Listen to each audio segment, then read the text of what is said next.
Here we are at Seattle Pottery Supply on a fall crisp day, the first Saturday of November.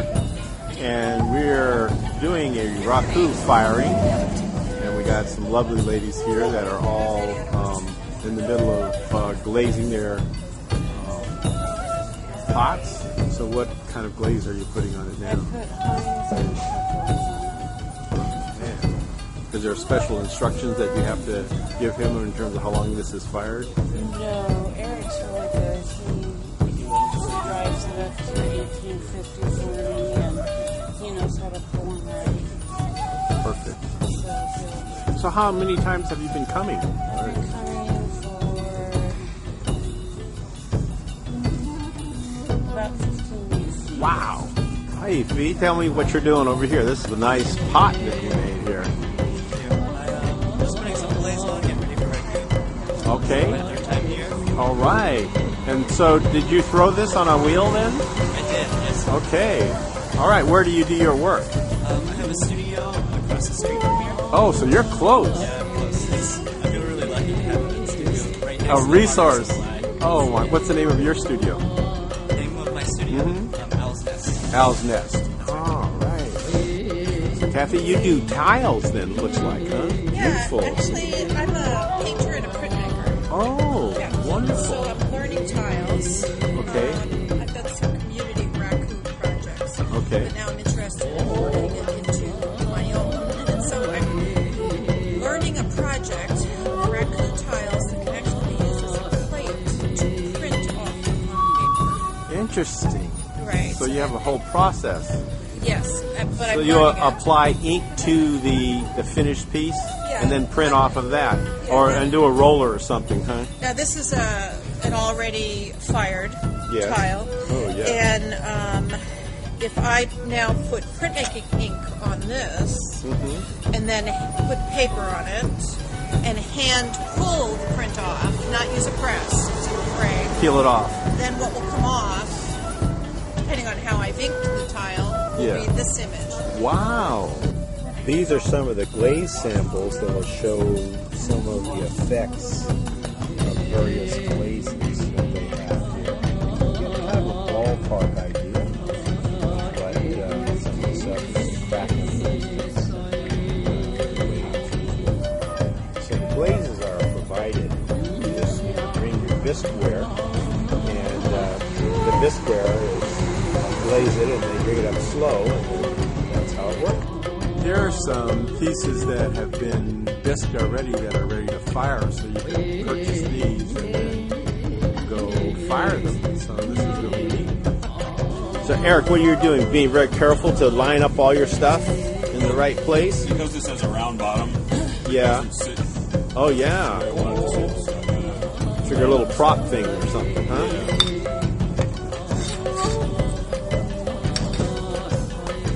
You almost need like one of those little point things, you know? Those work well, Yeah. but we don't have them back here, so I just make them what you got. What you got? So this Raku kiln, Yep. how long will it take to bring it up to speed from this cool position? Well, that's a kind of an interesting question, because if you were glazing the same day you were firing, like we're doing today, it takes a little longer. We need to dry out those pieces. If you go Yeah. too fast, they could explode, Yeah. crack. And so we go slow in the beginning, make sure all the moisture's out of the piece, and we start cranking it up. Okay. Typically that's anywhere from 700 to 1,000 degrees. Okay. If you glaze the day before, you can go a lot faster. Right. With these EC risers, you can typically get the temperature anywhere from 25 minutes to 45 minutes. Wow. At 1,850 degrees. Wow. So that really ramps up nicely. Absolutely. Great. And so when you do a shoot, how many of these running? About 4 a day? I think you got 4 of them running at once, huh? Well, right, we've got 6 here in the back. Yeah. We could typically use all 6 if we had enough pieces. It's just depending on how many kilns you got. Right. When I go to a school, I'll have 3 of these kilns. Do you do the school shoots too? I do. Oh, cool. I show up with 3 of these kilns. I bring the garbage cans, the propane, Right.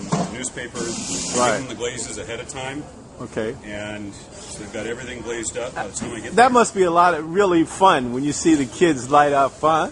it's an absolute blast. Yeah, it's I a mean, blast. The kids Yeah. who may not be interested in art, and all of a sudden they're just awakened. Right. Every time the lid goes up, you hear the oohs and the ahs. Yeah, and they're learning so much. They're learning chemistry and math and a little history and culture, social studies. Sure. Yeah. A lot of history. And what's really neat here today is you're actually seeing the biggest ooh part is when the lid goes up, how orange the pieces are because Right. they're glowing. Right. But during the day out in sunlight, you can't see that. It looks kind of grayish. Right. Right. So I always tell the kids, do this at nighttime. Do this in the dark. Yeah. Right. Yeah. Really get that. Well, I've been doing some awesome Raku parties, so I know about that, man. Some of them the kids shouldn't be there, though. You know what I mean? You should always be at a record. You just got to tone it down a little bit, you know. This kind of long straw will leave marks on the pot. Oh. And sometimes they The marks stay. are nice. Yeah. Yeah. And the newspaper burns really fast. And Right. So it'll be hotter there if there's enough paper. But I you don't see. want too much paper or it sort of clogs the process. Okay. It's not a science. It's sort of a lucky opportunity. A lucky opportunity. Yeah. Okay. It depends what ad you've got, whether it's a Macy's ad or. Yeah, that's true. Or the sports page, yeah. Well, if it's a political ad, just make sure that you just put it in there. Yeah, I check the politics. You find yourself reading the paper when you're stuffing? Well, it depends on what the newspaper is. What it's about. Yeah. Yeah, so they're all ready here with their squasher. He's taking out the thermocouple.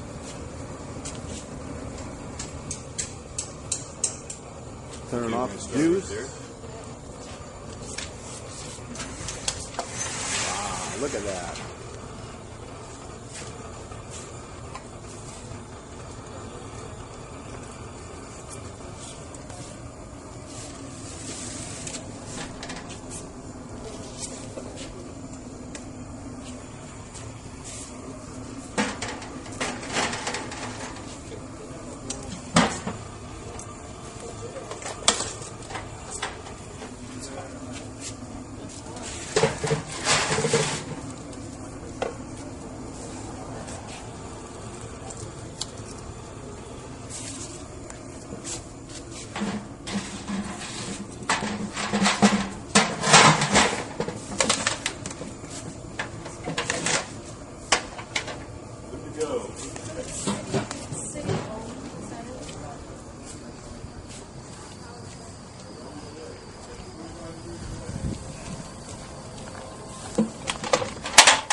Last one of the day.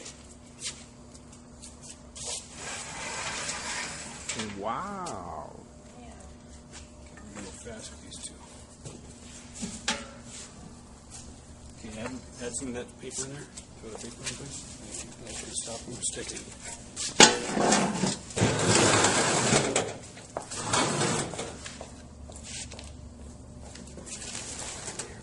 Yeah, solid! Yay!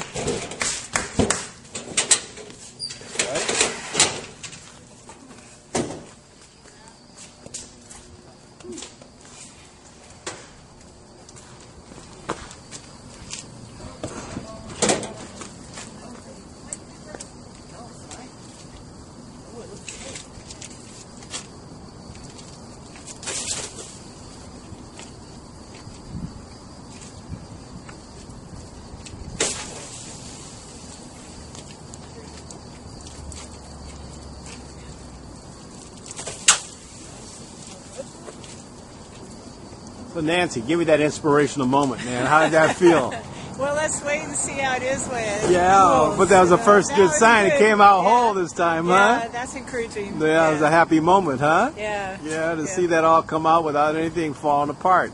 Yes. That's wonderful, encouraging. cool. Yeah. storage fish tank. Yeah. It was like You the bought person the who fish tank? spent, yeah, off Craigslist, $40. Yeah. I'm also like a sculpture student, so I'm used to dropping a lot of cash on my projects. I think I spent $400 on styrofoam and cement once. Here we go. We're about ready to have the grand opening, right? To see what the we'll result. see. It's the grand finale. The grand finale. Okay, It's here's at the least grand. the finale. Here's the finale. Here we go. Wow. Might be full.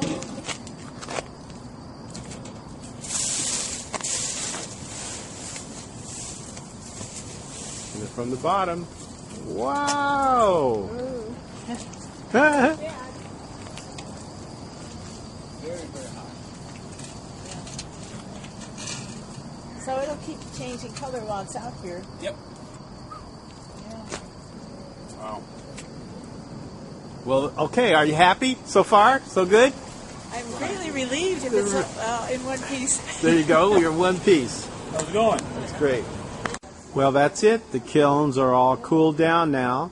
And this was a great day of shooting at Seattle Pottery Supply.